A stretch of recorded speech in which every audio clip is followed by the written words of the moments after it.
ශ්‍රද්ධාවන්ත පින්වත්නි, අපි සරණ ගිය අපේම භාග්‍යතුන් වහන්සේගේ ආශ්චර්ය ගැන ඔබට අධිගෙන ගන්න ලැබෙනවා. ඉතින් පින්වත්නි, අන් අයට ධර්මය අහන්න සලස්වන පින සුළු දෙයක් කියලා හිතන්න එපා. මහත්ඵලයි මහානිසංසයි. මහත්ඵලයි මහානිසංසයි. ඉතින් භාග්‍යතුන් වහන්සේගේ අසිරිය කියන එක කියලා නිම කරන්න පුළුවන් දෙයක් නෙවෙයි. ඒ ආශ්චර්ය කියලා නිම කරන්න පුළුවන් දෙයක් නෙවෙයි. මේ ලෝකේ ආශ්චර්ය කියලා යමක් තියෙනවද? ඒ සියලු ආශ්චර්යයන්ගෙන් ආශ්චර්යයේ සම්පින්ඩේ තමයි භාග්‍යතුන් වහන්සේ. ආශ්චර්ය මනුස්සෝ, ආශ්චර්යවත් මනුස්ස රත්නය. ඉතින් පුදුමේ ඒ ආශ්චර්ය සම්බුදු නොවි සිටියේදීම ප්‍රකට වුණා. බුදු කෙනෙක්ගේ ආශ්චර්ය ගැන කවර කතාවද?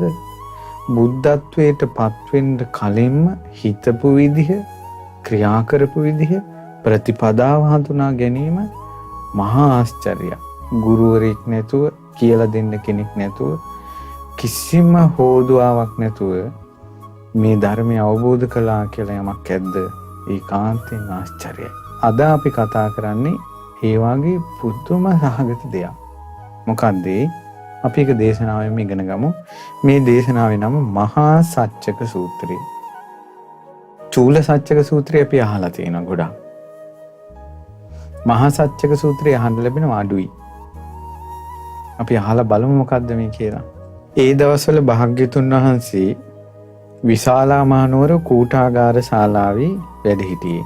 භාග්‍යතුන් වහන්සේ සිවුරු පොරවගෙන පාත්‍ර සිවුරු අරගෙන විශාලා මහනුවර පිණ්ඩපාතේ වඩින්න සූදානම් වුණා විතරයි.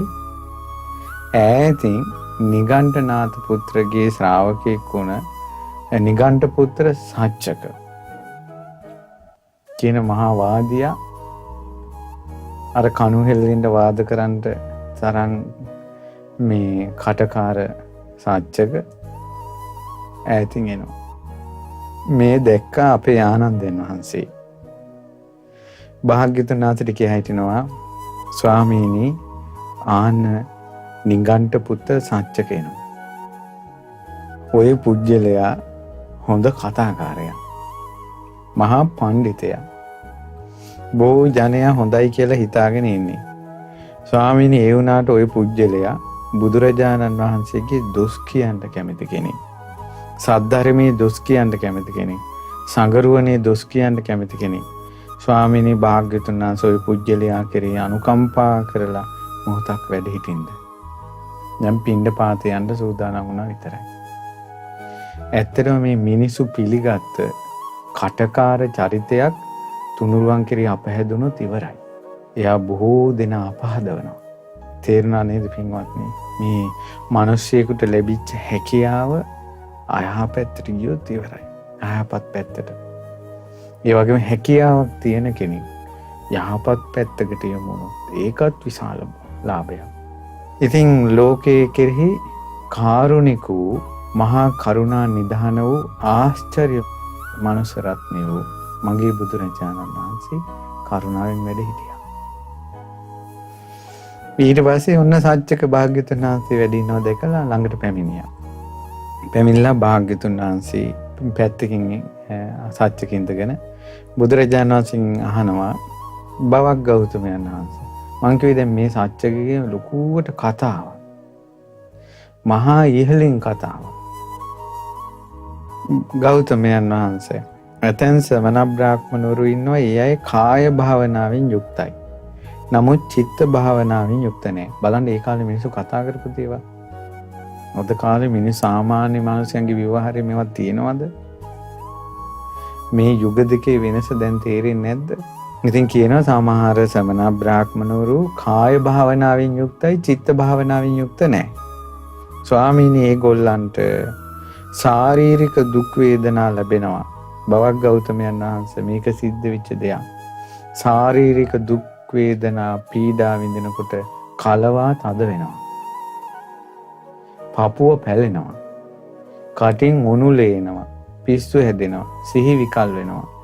බවක් ගෞතමයන් වහන්සේ ඒ වෙලාවේ ඔහුගේ සිත තියෙන්නේ කයට අනුවයි. කයේ වසඟයටපත් වෙලා. ඇයි එහෙම වෙන්නේ? චිත්ත භාවනාව නැති නිසා. හිත දියුණු කරලා නැහැ. එක කයට ලෙඩ රෝග පීඩා එනකොට පපුව පුපුරනවා පිස්සු හැදෙනවා. ඒ වෙන්නේ ඒ කයට හිත එකතු වුණා. කායික භාවනාව කළාට චිත්ත භාවනාව කළා නැහැ. කියලා මේක සත්‍යක කියන එක. ඇඟේ රෝගවලදී හිත විකල් වෙන්නේ කයෙන් භාවනා කළත් හිතෙන් භාවනා කරපු නැති නිසා කියලා සත්‍යක කිව්වා. කියනවා ගෞතමයන් වහන්සේ සමහර බ්‍රාහ්මණවරු ඉන්නවා චිත්ත භාවනාව යෙදී වාසය කරනවා කාය භාවනාව යෙදී වාසය කරන්නේ නැහැ. එතකොට ඔවුන්ට මානසික පීඩා ලැබෙනවා. දැන් කයෙන් වෙන ඕන දෙයක් දැන් මෙයා ගණන් ගන්නෑ. නමුත් මානසික පීඩා ලැබෙනවා. ඒ මානසික පීඩා එනකොට මෙයාට ඒක දරා ගන්න බැරුව පිස්සු හැදෙනවා. හදවත පුපුරනවා. ඊට පස්සේ උණුලේ මේ කටින් පිට එනවා. සිහි විකල් වෙනවා. හේතුව මොකද? ඒ අය චිත්ත භාවනාව කළාට කාය භාවනාව නොකරපු නිසා. කයට එන දේවල් එයාට දැනුන්නේ නැහැ. නමුත් හිතට දුක ආපු ගමන් කයෙන් උණුලේක් කරනවා. හේතුව එයාලා සිතේ භාවනාව කළාට කයේ භාවනාව කළා නැහැ. ඒකට හේතුව ඒකයි. මට හිතෙන්නේ ඔය ශ්‍රමණ බවක් ගෞතමයන් වහන්සේගේ ඔය ශ්‍රාවකයෝ ඔය ගස් මුල් වලට වෙලා බණ භාවනා කරනවා කියලා ඔය චිත්ත භාවනාව කරනවා. කාය භාවනාව කරන්නේ නැහැ. ඒ කියන්නේ මෙයා මේකෙන් අදහස් කළේ විසඳුමක් නැහැ කියලා. මෙයා මේකෙන් අදහස් කළේ විසඳුමක් නැහැ. දෙගොල්ලම එකයි කියන එක තමයි කිව්වේ. ඒ කිව්වේ අන්‍යාගමිකයොත් බුදුරජාණන් වහන්සේගේ ශාසනයත් එකයි වගේ කතාවක් මෙයා මේක අස්සෙන් කියන්නේ මේ. කාට වුණත් මොන භාවනාව කළත් මේ ඔක්කොම සිහි විකල් වෙලා යන චරිත තමයි කියලා මෙයා කියන්නේ. භාග්‍යතුන් වහන්සේ අහනවා පින්වත් අග්ගිවිස්සන. භාග්‍යතුන් වහන්සේ මෙයාට සත්‍ය කියලා පාවිච්චි කරන්නේ මොකද මෙයාගේ වංශේ ගිනි පුදන පිරිස. නිසා යැත්තන්ට කියන්නේ ගෝත්‍ර නාමය අග්ගිවිස්සන. අග්ගිවිස්සන ඔබ ඔය මොකද්ද ඔය කාය භාවනාව කියලා කිව්වේ මොකද්ද? කියනකොට අග්ගිවිස්සන කියනවා සත්‍යක බවක් ගෞතමයන් වහන්සේ නන්ද වච්ච කිස සංකිච්ච මක්කලි ගෝසාල කියන මේගොල්ලෝ නිර්වත් තපස් රකින්නවනේ. ආචාර ධර්ම අත්හැරලා අතින් වළඳන්නේ. එන්න ස්වාමිනී කියුට එන්නේ නැහැ. යන්න ස්වාමිනී කියුට යන්නේ නැහැ. මේ වගේ අර දුෂ්කර ක්‍රියාවක් තියෙනවානේ. ඊට පස්සේ බල්ලෙක් ඉන්න තැන දෙන කෑම මෙයාලා කන්නේ නැහැ. ඊළඟට මෙයාලා මේ බත් පිටකින් ඉන්නවා. එක බත් පිටකින් දවස් 7ක් ඉන්නවා. මහා දුෂ්කර ප්‍රතිපදා තියෙනවානේ කාලේ. ඕන්න ඕක තමයි කාය භාවනාව. බුදුරජාණන් වහන්සේ එකපාරම ඇහුවා අග්ගිවිස්සන ඔය ශරීරයට දැඩි දුක් දිදී ඔය විදිහට කරන ප්‍රතිපදාව ඔය තාපසයන් හැමදාම කරනවද? ඊට පස්සේ කොහානේ නෑ මේ ගෞතමයන් වහන්සේ ඔහොම කරලා ටික කාලයකට පස්සේ හොඳට කනවා. කාලා හොඳට ඇඟ මහත් කරගෙන ඇඟේ තෙල් ගතිය ආවට පස්සේ ආයෙත් අරක කරනවා. එතකොට බුදුරජාණන් වහන්සේ වදාලා අග්ගිවිස්සන කලින් තිබුණ දුෂ්කර ක්‍රියාව අත්හැරලා පස්සේ කන බොන දේවල් දිහා බැලුවම ඔවුන්ගේ කාය භාවනාව විදිහට තියෙන්නේ මේ ඇඟ මහත් වෙන එකයි කෙට් වෙන එකයි විතරයි නේද කිව්වා. ඇඟ මහත් වෙනවා කාලෙකදී කෙට් වෙනවා. ඒක තමයි යාළගේ භාවනාව. අග්ගිවිස්සන හරි. දැන් චිත්ත භාවනාව කිව්වේ මොකද්ද? දැන් අර ඉස්සෙල්ලා කිව්වනේ කාය භාවනා, චිත්ත භාවනා. දැන් චිත්ත භාවනා කියන්නේ මොකද්ද කියලා අහනකොට සාච්චක නිහඬ වුණා. සත්‍යකට අර චිත්ත භාවනාව කියන එක විස්තර කරගන්න බෑ. බුදුරජාණන් වහන්සේ කියනවා සත්‍යකට පින්වත් අග්ගිවිස්සන ඔබ දැන් කාය භාවනාව කියලා එකක් කිව්වා. ඒක ආර්ය විනය තුල කාය භාවනාව නෙවෙයි. අනික අග්ගිවිස්සන ඔබ කාය භාවනාව දන්නේත් නැහැ. චිත්ත භාවනාව දන්නේ නැහැ කියන එක ගැන කවර කතාවද? ඒ නිසා අග්ගිවිස්සන කැමතිද කාය භාවනාවයි චිත්ත භාවනාවයි කියන එක මම විස්තර කරලා දුන්නොත් අහන්න කැමතිද?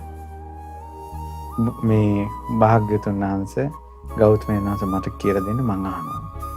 ඒ කාලේ මිනිස්සු හරි විවෘතයි. හරි විවෘතයි මිනිස්සු. යමක් ඉගෙන ගන්න කැමති. ඊට පස්සේ මෙහෙනම් හොඳයි මට කියලා දෙන්නකෝ. භාග්‍යතුන් වහන්සේ වදාලා අග්ගිවේසන නොදියුණ කයකුයි නොදියුණ සිතකුයි ඇති කෙනෙක් වෙන්නේ කොහොමද? කියන්නේ හිත වඩන්නේ නැතුව, හිත දියුණු කරන්නෙත් නැතුව, කය දියුණු කරන්නෙත් නැතුව ඉන්නේ කොහොමද? අග්ගිවේසන අශෘතව පෘතජ්ජනෙකුට ඒ කියන්නේ මේ ජීවිතය අවබෝධ කරන ධර්මයක් අහලා ඊට අනුව හිතන්නේ නැති කෙනාට තමයි අශෘතව පෘතජ්ජනයා කියන්නේ. ජීවිතය අවබෝධ වෙන ධර්මය අහලා ඊට අනුව ජීවිතය ගත කරන්නේ නැහැ. අශෘතව පෘතජ්ජනෝ හැම තැනම ඉන්නේ. මෙයාට උපදිනවා සැප වේදනාවක්. ඒ සැප වේදනාව ඉපදුනාට පස්සේ ඒ ස්පර්ශ සැපයට මෙයා සරාගී වෙනවා. හිතේ රාගෙත් එක්ක මොහු වෙනවා කයට සැපක් ආපුම. සැප සරාගී බවට පත් වෙනවා. ඔහුගේ සැප වේදනාව නැති වෙලා යනවා. ඔන්න සැපේ ආපු ගමන් රාගෙත් එක්ක මොහු වෙලා දැන් මෙයා මේකෙන් ආස්වාදේ විඳිනවා. මේක නැති වෙලා යනවා. හැම වෙලාවෙම සැප එක දිගට තියාගන්න බෑනේ. මේක නැති වෙනවා. නැති වෙනකොට හිතට දුක එනවා. හිතේ වේදනාවෙන් යුතු ස්පර්ශයක් ලැබෙනවා. එතකොට ඔහු ශෝක කරනවා, කලන්තය හදා ගන්නවා, වැළපෙනවා, පපුවේ අත් ගහ ගන්නවා, සිහි විකල් වෙනවා. හරිනේ. මනුස්සයන්ට තියෙන්නේ කයට සැපක් එනකොට ශා කියලා විඳිනවා. හිතට දුකක් එනකොට වැළපෙනවා. පින්වත් අග්ගිවේසන ඔහුට ලැබුණේ සැප වේදනාව ඔහුගේ සිත යට කරගෙන ගියේ කය දියුණු කරපු නැති නිසා, නොදියුණු කයක් තිබ්බ නිසා.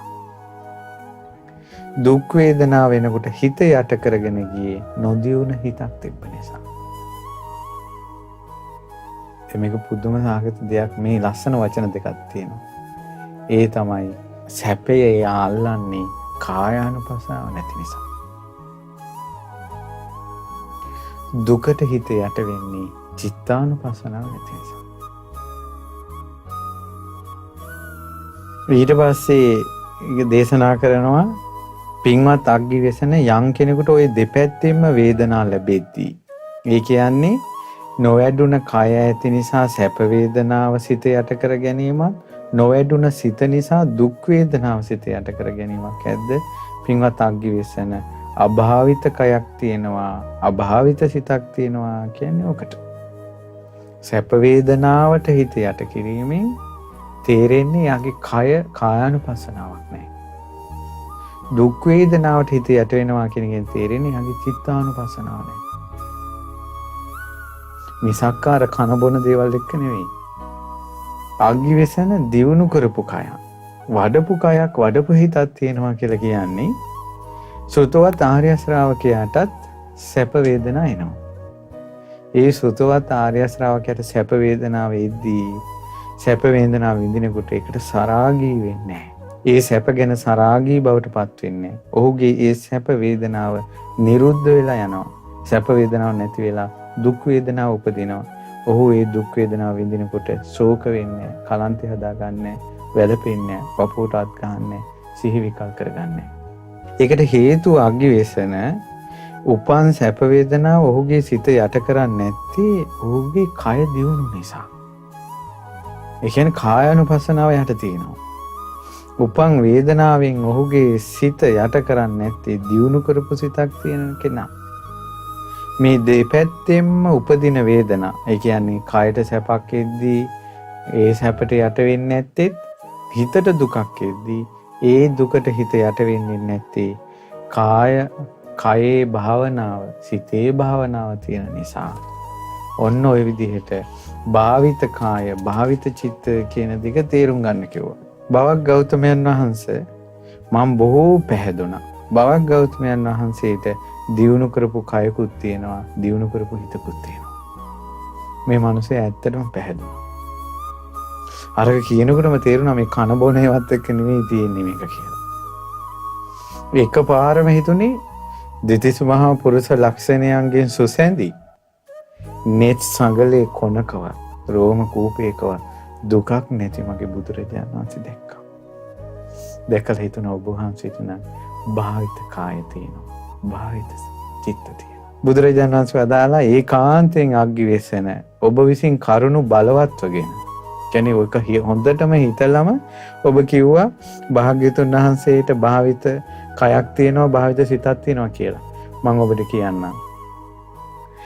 පින්වත් අග්ගිවෙස්සන නමුත් මම මේ ගැන ඔබට කියන්න කැමතියි. පින්වත් අග්ගිවෙස්සන මම යම් දවසක කිස්රැවුල් කපා කසාවත් ඇඳගෙන ගිහිගෙන් නික්මිලා මේ පැවිදි ජීවිතයටපත් වුණාද? එදා ඉඳලා සැප වේදනාවක් විසින් මගේ සිත යටපත් කිරීමක් හෝ දුක් වේදනාව විසින් මගේ සිත යටපත් කිරීමක් හෝ සිද්ධ වුණේ නැහැ. ආශ්චර්යයි. සම්බුදු කෙනෙක් ගැන කවර කතාවද? සිදුහත් කුමාරයා කිස් කපලා මංගල කඩුවේ කසාවත දරාගත්ත මොහොතේ ඉඳලා සැපෙන් හිත යට වුණෙත් නෑ දුකෙන් හිත යට වුණෙත් නෑ කියන්නේ. පුදුමයි. පුදුම සහගතයි. අභිනිෂ්ක්‍රමණය කරන්නෙම ශ්‍රුතවත් මහා ආර්යෝත්තමයන් වහන්සේ. බුදු කෙනෙක් ලෝකේ පහළ වෙලා නැහැ. කියන්න කෙනෙක් නැහැ. කුසල අකුසල ගැන කියන්න කෙනෙක් නැහැ. කාය භාවනා චිත්ත භාවනා ගැන කියන්න කෙනෙක් නැතුව කේසරවුල් බා කසාවත් දරාගත්තේ යම් දවසකද එදා ඉඳලා සැපෙන් හිත යට වුණෙත් නැහැ. දුකෙන් හිත යට වුණෙත් නැහැ. පුදුම සහගතයි. අපි සරණ ගිය අපේ බුදුරජාණන් වහන්සේ මේ බෝධිසත්ව කාලයක් ගැන කියන්නේ. පුදුම සහගතයි. පහදින්න කියන්නේ ඒකයි. අපේ හිත කොච්චර සැපයට යට වෙනවද? අපේ හිත කොච්චර දුකට යට වෙනවද? සැපේදී සරාගී වීමත් දුකේදී ශෝක කිරීමත් හැර අපේ ජීවිතේ මොනවද පින්වත්නි තිබුණේ? අපේ ජීවිතේ දිහා බලන්න. ඔබගේ ජීවිතේ දිහා බලන්න. සැපට ආස්වාද වෙනවා. දුකට ශෝක කරනවා. ඊට පස්සේ අග්ගිවිස්සන කියනවා සත්‍යක කියනවා එහෙමනම් සැපකට හිත ඒ වගේ ආස්වාදයකට යන්නේත් නැතුව දුකකට වැළපීමක් ශෝකයක් එන්නේත් නැතුව ඔය අවුරුදු 6ක් දුෂ්කර ක්‍රියා කරපු කාලේ ශ්‍රමණ ගෞතමයන්ගේ සම්බුද්ධත්වයට කලින් ඒ කාලේ ඔබ වහන්සේට එහෙම ලොකු සැපක් ඇති වුණේ නැද්ද? ලොකු දුකක් ඇති වුණේ නැද්ද? මං හිතන්නේ සැප සිත යට කරන සැප සිත යට කරන දුක ඔබ වහන්සේට ලැබෙන්නේ නැතු ඇති. පින්වත් අග්ගිවෙස්සන සත්‍යකට කියනවා පින්වත් අග්ගිවෙස්සන මොකද නැත්තේ? පින්වත් අග්ගිවෙස්සන මං සම්බුද්ධත්වයට පත් වෙන්න කලින් සම්මා සම්බුදු නොවි බෝධිසත්ව කාලේ මගේ හිතට අදහසක් ආවා. ගෙදර ඉඳලා නම් මේක කරන්න බෑ කියලා. ගිහි ජීවිතේ බොහෝ බාධා සහිතයි. පිරිපුම් බඹසර රකින්න බෑ. ආකාශයේ වගේ නිදහස් නිරවුල් ඒ උතුම් පැවිද්ද මට වටිනවා කියලා. මං අම්මා තාත්තා අඬද්දී ඥාතින් අඬද්දී කඳුළු සලද්දී මං කෙසරවුල් බාන පැවිදි වුණ කෙනෙක්. පැවිදි වුණාට පස්සේ මං කිං කුසල ගවීසි. කුසල් කියන්නේ කුමක්ද කියලා මං සොයාගෙන ගියා. ආලාර කාලාම ළඟට ගිහිල්ලා මං ඒ ධර්මයේ හැසිරුණා. ආලාර කාලාම මාහට කියලා දුන්න ආකින්චඤ්ඤාය කරන සමාධිය ගැන. මම මොහොතින් ඒ සමාධිය ඇල්ලුවා. ඊට පස්සේ ආලාර කාලාමගෙන් ඇහුවා මං ඔච්චරයිද දන්නේ? අනේ ඕ ඔච්චරයි දන්නේ. මම ඒක අවබෝධ කළා කියන ආලාර කාලාම කිව්වා අපි දෙන්නගේම දැනුම සමානයි. අපි මේ පිරිස හදාගෙන ඉමු කියලා. මං හෙව්වේ පිරිස නෙවෙයි. ජාති ජරා මරණ වලින් නිදහස් වෙන තියා. අමා නිවන. මා සිව් දේ මෙතන නැති නිසා අග්ගිවිසන මං එතන අත්හැරියා. උද්දක රාම පුත්‍ර මුණ ගැහුණා. රාමපුත්‍ර උද්දකට ඒ රාමයෝ සමවැදුණු නේව සංඥා නා සංඥායතන සමාධිය කියලා තිබුණා. මං ඒ නේව සංඥා නා සංඥා සමාධියට සමවැදුණා. රාමපුත්‍ර උද්දක නේව සංඥා නා සංඥායතන සමාධියට සමවැදෙලා හිටියේ නෑ. තාත්තා තමයි සමවැදුනේ. රාමපුත්‍ර උද්දක කිව්වා අපි තාත්තා සමවැදුන සමාධියට ඔබ වහන්සේ සමවදිනවා. ඔබ වහන්සේ අපේ ගුරුවරයා කියලා. මම ගුරුවරයෙක් හොයාගෙන ගිය තැන ඔහු මගේ ශිෂ්‍යයා වෙලා මාව ගුරු තනතුරේ තිබ්බා. මම හැබැයි ඒව හොයාගෙන ගිය කෙනෙක් නෙවෙයි. නිවන සොයාගෙන ගිය කෙනෙක්. මං එතනත් අත්හැරියා. පින්වත් අග්ගිවේසන මං ඒ විදිහට නිවන සොයාගෙන යද්දී මට හිතුණා මොනවද මේ කුසල් මේ නිවන පිණිස පුරුදු කරගත යුතු මේ කුසල ධර්මයෝ, ඒ කියන්නේ ගුණ ධර්මයෝ නිවන පිණිස පුරුදු කරගත යුතු දේවල් කොමක්ද කියලා සොයාගෙන යද්දී මම මගධ ජනපදයේ උරුවේලාවේ සේනානි ගමට ගියා. සීතල නේරංජරා නදියේ ගලා බහින සුදු වැලි තිබෙන ඈත නිල්වන් වනරොද තිබෙන ඒ ප්‍රදේශේ මං ඇවිදගෙන ගිය ප්‍රදේශවලින් අතිශයින් රමණීය අතිශයින් සුන්දර ප්‍රදේශයක්. ඒ නිසා මට හිතුණා මෙතන හොඳයි භාවනා කරන්න. වීරිය කරන්න. මං එහෙම ඉඳලා මං ගොඩාක් වීරිය කළා. එහෙම වීරිය කරනකොට හැබැයි මේ පුදුම දෙයක්. වීරිය කිරීමට කලින් තියෙනවා. මේක සුදුසුම තැනක් කියලා මම හිතලා එතන නැවතුණා. භාවනා කරන්න සුදුසු තැන මෙතනමයි කියලා මම භාවනාවට වාඩි වෙච්ච ගමම්ම කවදාවත් අහලා නැති කවුරුවත් කියලා දීපු නැති උපමා තුනක් මට වැටහුණා. වීරිය කරන්න කලින්ම භාවනාවට ඉඳගත්ත ගමන්ම උපමා තුනක් හිතට ආවා. ඒ තමයි වතුරේ වැටිලා තියෙන වතුරේ යට තියෙන තෙත ලීයක් අරගෙන ගිනිගාන උත්තරාරණිය කියන ඒ ගිනිගාන දණ්ඩේ මැෂින් එකේ තෙත වතුර ඇතුලේ තියෙන ලීයක් ගානවා. ගෑවට ගින්දර උපදින්නේ. ආන්නේ වගේ යම් සමන බ්‍රාහ්මණවරු කාමයේ ඉඳගෙන කාම සැපේ විඳ විඳම නිවනක් හොයනවා. හිතිනුත් කාමයේ, ගතිනුත් කාමයේ. ඔවුන්ට නම් නිවන් දකින්න ලැබෙන්නේ. සමහර ලී තියෙනවා වතුරෙන් ගොඩට දාලා. හැබැයි තෙතයි. ඒකත් අරන් උත්තරාරණියේ දණ්ඩි ගෑවට ගින්දරෙන්නේ නැහැ. හේතුව ඒක වතුරෙන් උඩට දැම්මට ලීයේ තෙතයි.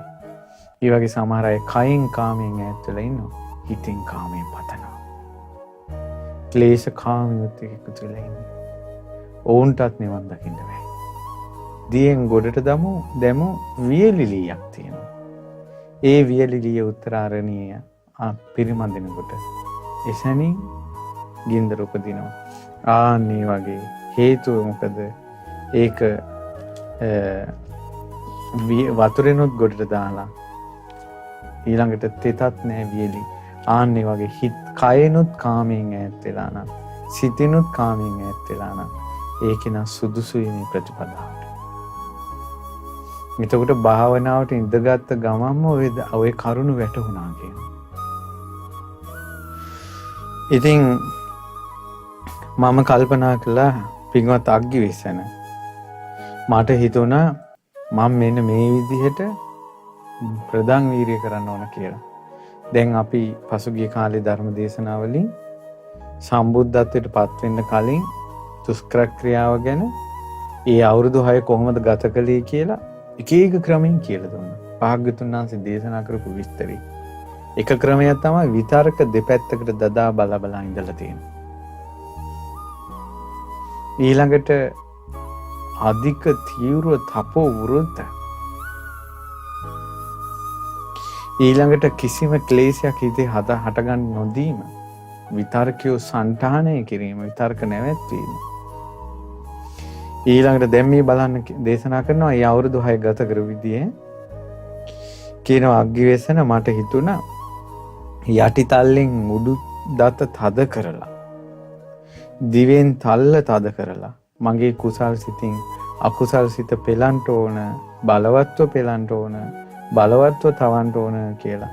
එතකොට පින්වත් අග්ගිවේසන මං යටි දතෙන් උඩු දත තද කරගෙන හිට දිවෙන් තල්ල තද කරගෙන කුසල් සිතින් අකුසල් සිත පෙලනවා, බලවත්ව පෙලනවා, තදින් තවනවා. පින්වත් අග්ගිවේසන මං ඒ විදිහට යටි දතෙන් උඩු දත තද කරගෙන දිවෙන් තල්ල තද කරගෙන කුසල් සිතින් අකුසල් සිත පෙළනකොට තදින්ම පෙළනකොට තදින්ම තවනකොට මගේ කිහිලි වලින් දාඩිය වැగిරෙන්න පටන් ගත්තා. මට පුදුමයි මේ කාරණාව කියනකොට. විතර්කය හිතට එන අකුසල් විතර්ක දුරු කරන ක්‍රම පහක් තියෙනවා. එකක් තමයි වෙන කුසල් සිතක් සිතන එක. ඒක හරි ගියේ නැත්තම් අකුසල් සිතේ ආදීනව හිතන එක. ඒකත් හරි ගියේ නැත්තම් අය අකුසල් සිතවිල්ල හිතන්නේ නැතුව අරින එක. ඒකත් හරි ගියේ නැත්තම් අකුසල් සිතේ මුලට සිහි කිරීම. ඒකත් හරි ගියේ නැත්තම් ඒ යටි දතෙන් උඩු දත තද කරගෙන මේ කරන වීරිය. ක්‍රම පහක් තියෙනවා. මහා බෝසත්වෝ පස්වෙනි එකම තමයි ඉස්සරහම කරලා තියෙන්නේ. කිසිම සිතවිල්ලකට එන්න දෙන්නේ නැතුව. කිහිලි වලින් දාණය දානවා. අපේ හිතත් එක්ක මෙහෙම අපි කවදාවත් සටන් කරලා තියෙනවද? අපිට එන රාග සිතිවිලි, ද්වේෂ සිතිවිලි, මෝහ සිතිවිලි, ඊර්ෂ්‍යා සිතිවිලි, එකට එක කිරීම සිතිවිලි, ප්‍රේම සිතිවිලි, බැඳීම සිතිවිලි, කාම සිතිවිලි, මේවත් එක මෙහෙම සටන් කරලා තියෙනවද ජීවිතේට එක වතාවක්? අග්ගිවේසන මගේ හිතත් එක්ක මං සටන් කරනකොට කිහිලි වලින් දාඩිය දැම්මා. පින්වත් අග්ගිවේසන ඒ කාර්යයට මේ වගේ දෙයක්. ඒ සටන කරනකොට බලවත් කෙනෙක් ගොඩාක් දුර්වල මිනිහෙක් හිසෙන් හරි කඳෙන් හරි අල්ලගෙන පෙළනවා නම්, බලවත්ව පෙළනවා නම්, බලවත්ව තවනවා නම් පින්වත් අග්ගිවේසන මමත් ওই විදිහට තල්ල තද කරගෙන අකුසල් සිත් පෙළනකොට මගේ කීලි වලින් දාඩිය දාන්න ගත්තා. පටන් ගත්තු වීරිය ඒ විදිහටම තිබ්බා. හිත හැකිලුනේ නැහැ. සිහිය පීඨලා මුලාවක් නැතුව තිබ්බා. නමුත් ඒ වගේ දුක් විඳගෙන බලවත්ව වඩන වීරියෙන් කයට පහර වදිනකොට මගේ කය වෙහෙසටපත් වෙලා ගියා. කය නොසන්සුන් වෙලා ගියා. පින්වත් අග්ගිවේසන මට ওই විදිහේ බරපතල දුක් වේදනා විඳලා ඒ දුක් වේදනාවෙන් මගේ හිත යට වුණේ. ඔහොම විඳලවත් මං ශෝක කරේ නැති කෙනෙක්. වැළපුන්නේ නැති කෙනෙක්. අනේ කියලා කියපු නැති කෙනෙක්. ආශ්චර්යයි මගේ බුදුරජාණන්. පින්වත් අග්ගිවේසන. එතකොට මට මෙහෙම හිතුණා. මම දැන් අප්‍රාණික ධ්‍යානෙ වඩන්න ඕනේ. එහෙම කියලා අග්ගිවේසන මං කටින්වත් නහයෙන්වත් ආශ්වාස ප්‍රාශ්වාස කරන්නේ නැතුව හිටියා.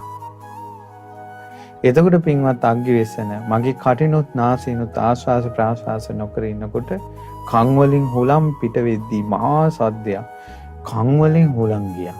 අපිට ඔය වෙලා තියෙනවා. ජීවිතේට එක දවසක් වෙලා තියෙනවා. ඒක හරියට කම්මල් කරුවෙක් මයින්හමකින් පිඹිනකොට එන සද්ද වගේ කන් දෙකෙන් හුලම් ගියා කියනවා. මං ওই විදිහට කටිනුත් නාසයෙන්ුත් හුස්ම හෙලීම නවත්තලා දැම්මට පස්සේ මහා හුලං කනෙන් පිට වුණා. මගේ වීරිය ওই විදිහටම තිබ්බා. ওই විදිහට දුක් විඳිද්දී, ওই විදිහට කයට පහර වදිද්දී, කයට මහන්සිය දැනෙද්දී, කයේ සංසිඳීම නැති වෙද්දී පින්වත් අග්ගිවේසන ඔය දුකින්වත් මගේ හිත පෙළුන්නේ අයියෝ කියලා හිතුන්නේ.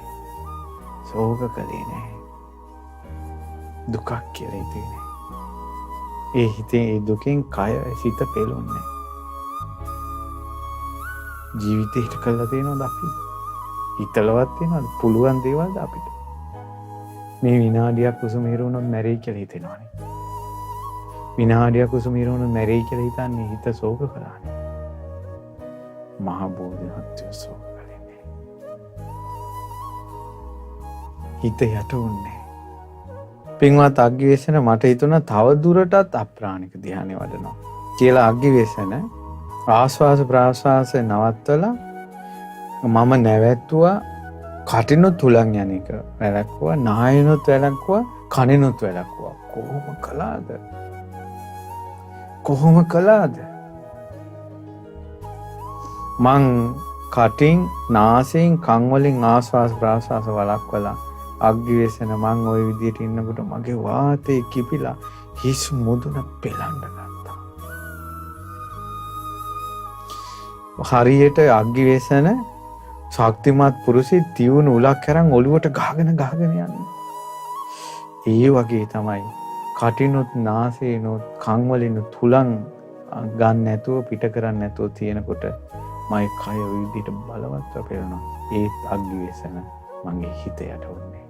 ශෝක කළේ නැහැ. අයියෝ කියලා හිතුන්නේ නැහැ. අනේ කියලා හිතුන්නේ නැහැ. කේන්දිරිලි නැහැ. මහා බෝධිසත්වය.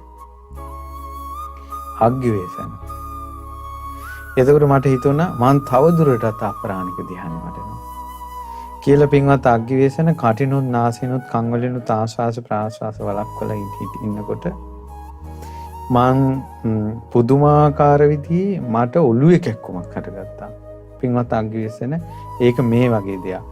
ශක්තිමත් මිනිසෙක් ලොකු ලණුවක් අරගෙන ඔළුවට තදට හිර වෙන්න ඔතලා තද කරනවා වගේ, ඔළුවට ඔතලා තද කරගෙන දෙපැත්තෙන් අදිනවා වගේ ලොකු වේදනාවක්, හිස පුරන වේදනාවක් ආවා. ඒ කය ওই විදිහට විඳවද්දී හිතට ශෝකය ආවේ නැහැ. හිත යට වුණේ. අග්ගිවේසන මට හිතුණා තවත් දුරට අප්‍රාණික ධ්‍යානෙ වඩනවා. කයනොත්, නාසයෙන්ුත්, කටිනුත්, කන් වලිනුත් ආශ්වාස ප්‍රාශ්වාස වළක්වලා ඉන්නකොට බඩ ඇතුලේ වාතය කිපුණා. දැන් එකක් ඉවරුණට එකක් නෙමෙයි, මේ ඔක්කොම එකට එනවා. බඩ ඇතුලේ වාතය කිපුණා. පින්වත් අග්ගිවේසන හරක් මරණ මිනිහෙක් හරි ගෝලෙක් හරි තීනු ආයුධයක් අරන් හරකගේ බඩ කපද්දී හරකට යම් වේදනාවක් දැනෙනවා කියලා හිතන්න. ඒ වගේ වේදනාවක් අග්ගිවේසන මට ආවා. මම වීරිය නතර කළේ නෑ. පටන් ගන්නකොට තිබ්බ වීරිය මැදක් තියෙනවා, අවසානෙත් තියෙනවා. ඒ විදියට වීරිය කළ කය වෙහෙසෙද්දි පෙලෙද්දින්වත් මගේ හිත නම් යට වුණේ නෑ. ශෝක කළේ නෑ. අනේ කියලා නෑ. කේන්දිරි ගාලා නෑ.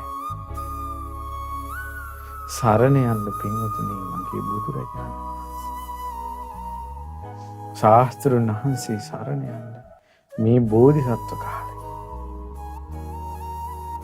අපි කොච්චර කේන්දිරි ගාලා දෙන්නේ. කොච්චර වැළපි දෙන්නේ. අනේ කියා දෙන්නේ. අපි සරණ ගිය ශාස්ත්‍රඥ වහන්සේ අසිරිමත් ජීවිතයේ දෙස බලන්න. පින්වත් අග්ගිවේසන මට හිතුණා තව දුරටත් අප්‍රාණික ධ්‍යානෙ වඩන්න ඕන. තව එක දිගට ආයෙ නතර කිරෙලි නෑ. හුස්ම ගන්නලි නෑ. කයෙන් හුස්ම ගන්න. මේ ඇත්තු කෝටියකගේ කාය ශක්තිය තියෙන කෙනෙක් කළා මිසක් වෙන කෙනෙක් නම් මැරිලා වැටෙනවා මොහොතේ. කටිනුත්, නාසයෙන්ුත්, කන් වලිනුත් හුස්ම ගන්නේ නැතකොට, හෙලන්නේ නැතකොට පින්වත් අග්ගිවේසන මට ඇති වුණා මගේ කය පුදුම 10ක් ගින්නක් දෙවිල්ලක්. ඒක හරියට ශක්තිමත් පුරුෂයෝ දෙන්නේ දුර්වල මිනිසෙක් අල්ලගෙන ගිහලා අඟුරු වලකට දානවා කියලා හිතන්න, රත් කරනවා කියලා හිතන්න. අඟුරු වලේ මේ වගේ මට ඉච්චර කායික දෙවිල්ලක් ආවා. ඒත් මගේ වීරිය මං අතෑරියේ නෑ. එක විදියටම හිත වීරිය සිහිය තිබ්බා. ශෝක කළේ නෑ. හිත යට වුණේ නෑ. අනේ කිව්වේ නෑ. කේන්දිරි ගෑවේ නෑ. පින්වත් අග්ගිවේසන එතකොට දිව්‍යවරු මාව දැකලා මෙහෙම කිව්වා. අයියෝ ශ්‍රමණ ගෞතමයන් වහන්සේ අපවත් වෙලා. සමහර දිව්‍යවරු කිව්වා නෑ ශ්‍රමණ ගෞතමයන් වහන්සේ අපවත් වෙලා නෑ. දැන් තව චුට්ටකින් අපවත් වෙයි. ඊට පස්සේ තව දිව්‍යවරු කිව්වා නෑ අපවත් වෙලා නෑ. ඔය රහත් වෙලා වෙන්න ඇති කියලා දිව්‍යවරු කිව්වා. ඒකට ඒ කියන්නේ ඒ බෝධිසත්වයන්ගේ ඒ ජීවිතේ මේ තියෙනවද නැද්ද කියලා දෙවි කෙනෙකුටවත් හිතන්න බෑ. ඊළඟට මේ මිනිස්සෙක්ද කියලා දෙවි කෙනෙකුටවත් හිතන්න බෑ. දෙවිවරු හිතුවා මේ රහත් වෙලා එක්කෝ. ඒ ලෝකේ මිනිස්සුන්ට හිතන්න බෑ මොකද්ද මේ කියලා.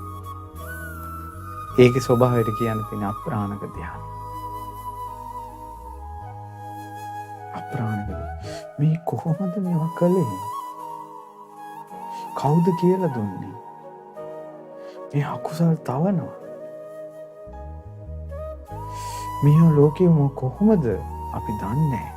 දෙවි කෙනෙකු දෙවියෙක්වත් දන්නේ. ලෞතර සම්මා සම්බුද්ධත්වයට පත් වෙලා තමයි බුදුරජාණන් වහන්සේ තමයි ඒ ස්වභාවයට නමක් දැම්මේ අප්‍රාණික ධ්‍යාන. කිසිම ලෝකෙ කිසිම යෝගියෙකුට කිසිම තාපසයෙකුට මෙවැනි තපසක් නැහැ. කරලා නැහැ. පින්වත් අග්ගිවේසන මට ඊට පස්සේ හිතුණා මං සම්පූර්ණයෙන් ආහාර නවත්තනවා. එහෙම හිතනකොට දෙවිවරු කිව්වා ඔව් එහෙම බෑ. ආහාර නැවතුත් අපි ඕජාව ඇතුල් කරනවා ශරීරයට. ඒක කල්පනා කළා එහෙමනම් මගේ උත්සාහය අසාර්ථකයි කියලා මම හරි ආහාර ගන්නවා ඕජාව ඇතුල් කරන්න එපා කියලා දෙවිවරු වළක්වලා මම ආහාර ටික ටික මිට ගානේ වගේ දාන ඉස්සලා ගත්තා. පස්සේ මොන් ඇට වතුර, කොල්ලු වතුර, කඩල වතුර, මෑට වතුර වගේ ඔය වගේ දේවල් ගත්තා. ඉතින් මං ওই විදිහට ආහාර අඩු කළා ආහාර ඩිංගිත්තක් ගන්න පටන් ගන්නකොට මගේ ඇඟපත කෙට්ටු වෙන්න ගත්තා. අතපය ආසීතික කියන වැල් පුරුක් වගේ වුණා. කළු වැල් පුරුක් වගේ වුණා. ආහාර අඩුකමින් එහෙම වුණේ. මගේ තට්ටම ඔටුවෙකුගේ පාසටහන් වගේ වුණා. ආහාර අඩුකම නිසා එහෙම වුණේ. මගේ කොඳු ඇට පෙළිය වට්ටනාවලී කියන වැල් වගේ උස් පහත් වුණා. ආහාර අඩු නිසා. දිරපු ශාලාවක වහලේ පරාල තියෙන එහාට මෙහාට උස් පහත් වෙලා මේ වගේ වුණා. ආහාර අඩු නිසා. පපුවේ ඇට ටික පෙනුනි කොච්චරද කියනවනම් ඒ වගේ. අර මේ පාත් වෙච්ච යටලී වගේ. ඒ වගේ මගේ ඇස් ගැඹුරු ළිඳක තියෙන වතුර ඩිංගිත්තක් වගේ ඇස් යටට ගිහලා පෙනුනේ. ඊට පස්සේ ඔක්කොමනේ ආහාර අඩුවෙන් ගත්ත නිසා හිසේ සම මැලවිලා රැලි වැටිලා අමුවෙන් කඩලා අවුවට වේදිලා දාපු මැලවිලා ගිය ලබු ගෙඩියක් වගේ වුණා. ආහාර අඩුවෙන් ගත්ත නිසා බඩේ හැම පිරිමදිනකොට කොඳු ඇට පෙළිය අහු වුණා. කොඳු ඇට පෙළිය පිරිමදිනකොට බඩේ හැම තමයි අතට අහු වුනේ. පින්වත් අග්ගිවේසන ආහාර අඩු නිසා. එතකොට මං ඔහොම නැගිටිනකොට එතනම මං කැරකිලා වැටුණා. වැසිකිලි කැසිකිලි කරනකොට වැටුණා. ආහාර අඩුවෙන් ගත්ත නිසා. ඇඟේ තියෙන රෝම කූප මාවිල කේස් කැලවිලා වැටුණා. ආහාර අඩු නිසා. මිනිස්සු කිව්වා ඕන්න දැන් සමන බවක් ගෞතම කළු වෙලා. කාට්ටිය කිව්වා නෑ ඔය රන් මං පැහැවෙන්නේ නැති. කාට්ටිය කියනවා නෑ ඔය අඳුරු පැහැවෙන්නේ නැති. ඒ කියන්නේ බෝධිසත්වයන් ඇඟේ පාට මොකක්ද කියලා මිනිසුන්වත් හිතන්න බෑ. ඇඟේ පාටත් මොකක්ද වුණා. අග්ගිවේසන මට හිතුණා අතීතේ යන් ශ්‍රමණ බ්‍රාහ්මණේ හිතාමතා ශරීරයට දුක් දෙනවනම් මීට එහා දෙන්න දුකක් නැහැ. අනාගතේ කෙනෙක් දුකක් දෙනවනම් ශරීරයට මීට එහා ශරීරයට දුකක් දෙන්න නැහැ. වර්තමානයේ මහා තරම් මේ දීපු දුක තරම් දෙන්න දුකක් නැහැ. මෙහෙම ගිහිල්ලත් මට සත්‍ය අවබෝධ වුණේ. මේ වෙනත් ක්‍රමයක් තියෙයි දෝ කියලා. සිතූ සැනින් මට මතක් වුණා පුංචි කාලේ දඹරුක් සෙවණි වැඩු ආනාපානසති භාවනාව. මේ නිවනට මඟ දෝ කියලා සිතනකොට එසැනින්ම හිතේ පිහිටියා මේ තමයි ඒකාන්තයෙන් නිවනට මාවත කියලා. ආනාපානසති. එතකොට මං ඒ භාවනාව මට කරන්න බෑ කය දුර්වල නිසා. මම පොඩ ආහාර ගන්නකොට පස්වග භික්ෂුන් මාව අතහැරලා ගියා. ඒකාන්තයෙන් සම්බුදු වෙනවා කියලා ඇඟිල්ලක් උස්සපු කොණ්ඩඤ්ඤ බ්‍රාහ්මණයක් මාව අතහැරලා ගියා. පාර වැරදුනා කියලා. ඊට පස්සේ මම හොඳට කය දැන් කයෙන් ආහාර නිසා කය ප්‍රകൃතිමත් වුණාට පස්සේ පළවෙනි ධ්‍යානෙ වැඩුවා. විතක්ක ਵਿਚාර ප්‍රීති සුඛ සහිත. මේ තරම් කිසිම කාමයකින් ලබන්න බැරි සැපයක් පළවෙනි ධ්‍යානෙන් ලබන්නේ. එවැනි සැප වේදනාවක් විඳිද්දිවත් අග්ගිවේසන මගේ හිත යට වුණේ. ශා කියලා හිතන්නේ. පුතුමයි නේද පින්වත්නි? ඊළඟට මම දෙවෙනි ධ්‍යානෙ වෙද්දී තුන්වෙනි ධ්‍යාන තව ඉදිරි ධ්‍යාන වල කොච්චර සැපේද? කිසිම දෙයකින් මගේ හිත යට වුණේ. මං එහෙම බලද්දී පින්වත් අග්ගිවේසන මට පෙර ජීවිත පෙනෙන ඥානෙ පහළ වුණා. පුබ්බේ නිවාසානුස්මති ඥානෙ. කල්ප ගණන් සංවට්ට විවට කල්ප ගණන් හැම දෙයක්ම පෙනෙද්දී ශා කියලා ඒ ඥානෙ මුල් කරගෙනවත් මගේ හිත යට වුණේ. බුදු කෙනෙකුට වචනයක් කියනකොට කොච්චර සැලකිලිමත් වෙන්න ඕනේද? මෙච්චර විස්තරයක් කියන්නේ අග්ගිවේසන කිව්වා, සත්‍යක කිව්වා ඔබ වහන්සේ හිත යට වෙන සැප දුක් විඳලා නැති වෙති කියලා. භාග්‍යතුන් වහන්සේ ආශ්චර්ය නැහැ කියලා මිනිස්සු කොන කෑ ගහගෙන ගියා පහුගිය දවස්වල. ඒ වචනේ බරපතලකම. භාග්‍යතුන් වහන්සේ ඒකාන්තයෙන් ආශ්චර්යයි. පින්වත් අග්ගිවේසන මට චුතිය උපත දකින ඥානෙ පහළ වුණා. සත්වය කර්මානුරූප උපදින චුත වෙන හැටි හීන ප්‍රනීත දුකිත සුගති වල ඒ ඥානෙ උපදලාවත් මගේ හිත යට වුණේ ඒ සැපෙන්. ඊට පස්සේ මගේ හිත නිකලෙස් වුණා. ඒ හිත නිකලෙස් වීමෙන්වත් මගේ හිත යට වුණේ.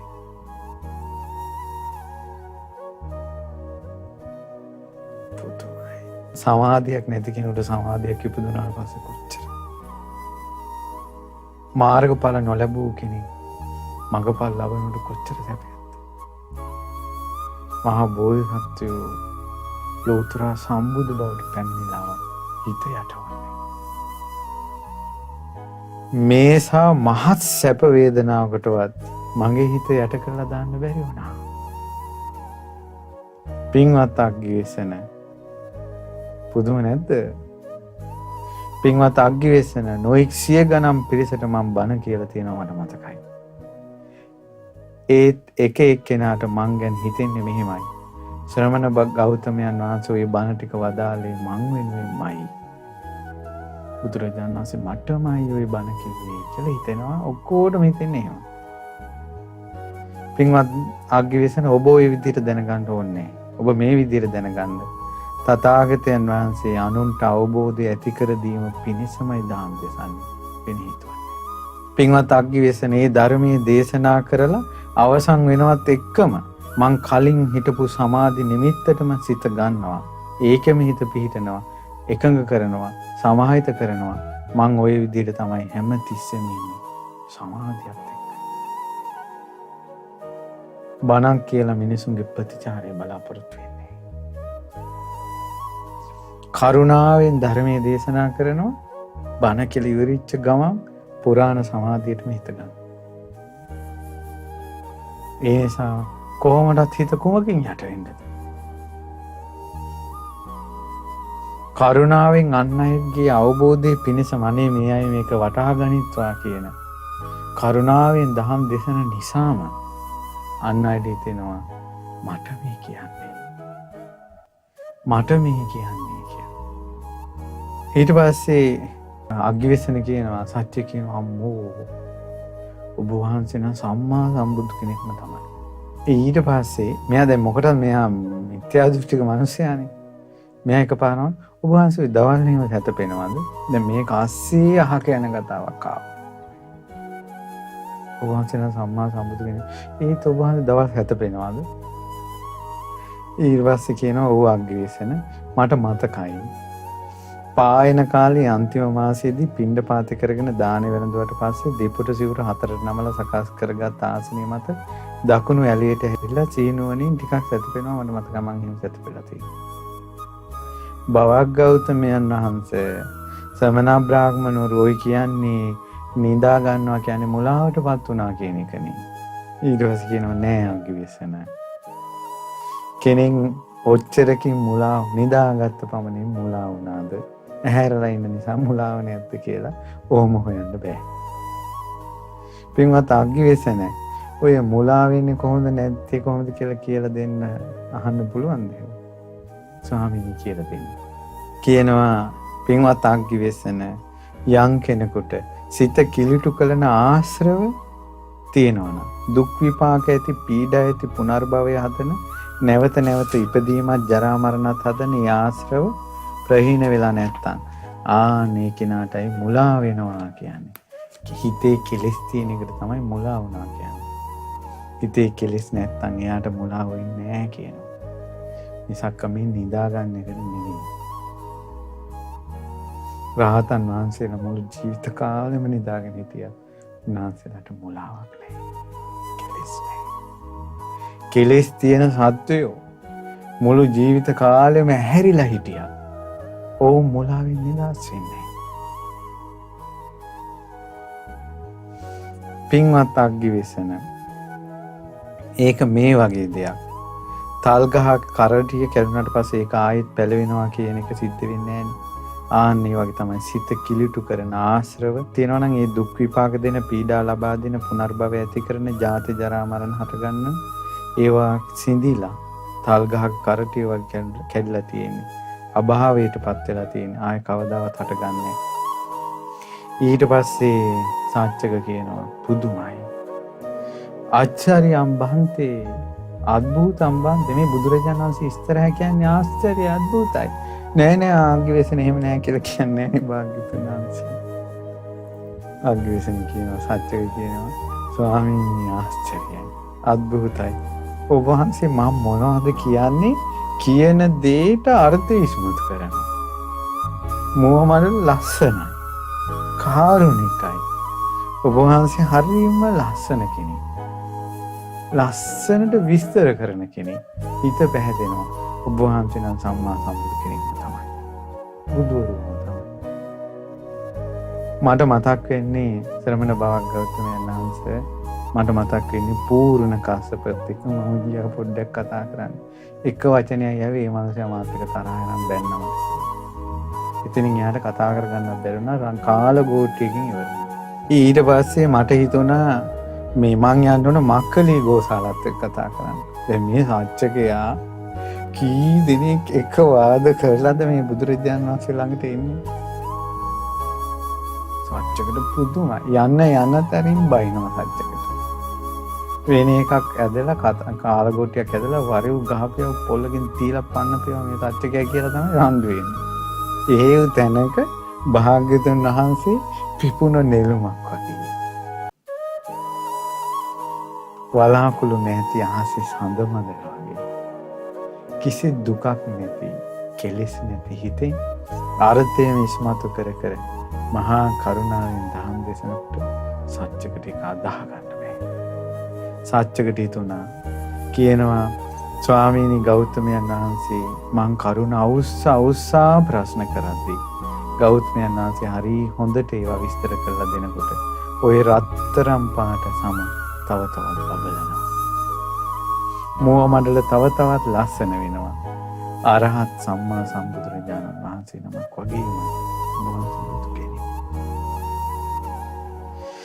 එහෙනම් අපි දැන් යන්නම් කියලා පිටත් වුණා. හොඳයි මේ සත්‍යක මේ අග්ගිවේසන යන්න කිව්වා. ඔහුගේ සංස්කාර තිබ්බේ බුදු කෙනෙක් ඉදිරියේ නිවන් දකින්න නෙවෙයි. හැබැයි ශාස්ත්‍රුන් වහන්සේ සමග කරපු දහම් සාකච්ඡා පස්සේ කාලේ විපාක දුන්නා. අවුරුදු 200 ගානකට පස්සේ ලංකාවේ ඉපදුනා. කළු බුද්ධ රක්කිත කියලා. ඇමති පවුලක ඉපදුනා. පැවිදි වෙලා ඒ උත්තමයා තමයි කළු බුද්ධ රක්කිත මහරහතන් වහන්සේ. කළුවර දාක කළු දියපොකුණේ කළු තිඹිරි ගහක් යට කළු ගල් ආසනේ කාලකාරාම සූත්‍රයේ එයක් කියලා කල් බුදුගුණ කිව්වේ මේ සත්‍ය. මේ දැකලා තමයි සාස්ත්‍රණ දහම් දේශන. බුදුරජාණන් වහන්සේ ආශ්චර්යයි. භාග්‍යවතුන් වහන්සේ ආශ්චර්යයි. ඒ බෝධිසත් කිස්රෙවුල් බාල කසාවත දරාගත් මොහොතේ පටන් සැප වේදනාවකින් හෝ දුක් වේදනාවකින් හෝ හිත යට වෙලා නැහැ. දහම් දේශනා කරනකොට මේ අයට වැටහේවා කියන කරුණාවෙන් ජීවිත අවබෝධයට දහම් දේශනා ඉවරිච්ච ගමන් සමාධියට සමවදිනවා. මිනිසුන්ට හිතෙන්නේ මටමයි බල කිව්වේ, මටමයි බල කිව්වේ. බුද්ධ කාලේ කොහොමද තියෙන්නේ නැතිද? ඒ ශාස්ත්‍රඥ වහන්සේගේ මොහොමඩල අභියස මේ වගේ රම් පැහැෙන් බැබිලි ඒ ධර්මයේ දේශනා කරනට ඒ පින්වන්තයෝ ඒ ධර්ම කෙසේ අවබෝධ කරගන්නට ඇතිද? කියන්න තියෙන්නේ පින්වත්නි ආශ්චර්යයි. පහදින්න බුදුරජාණන් වහන්සේට දිවි තිබෙන තුරු නිවන් දකින තුරු මගේ බුදුරජාණන් වහන්සේ මං සරණ යනවා කියලා හිතන. ශ්‍රී සද්ධර්මයේ සරණ යනවා කියලා හිතන.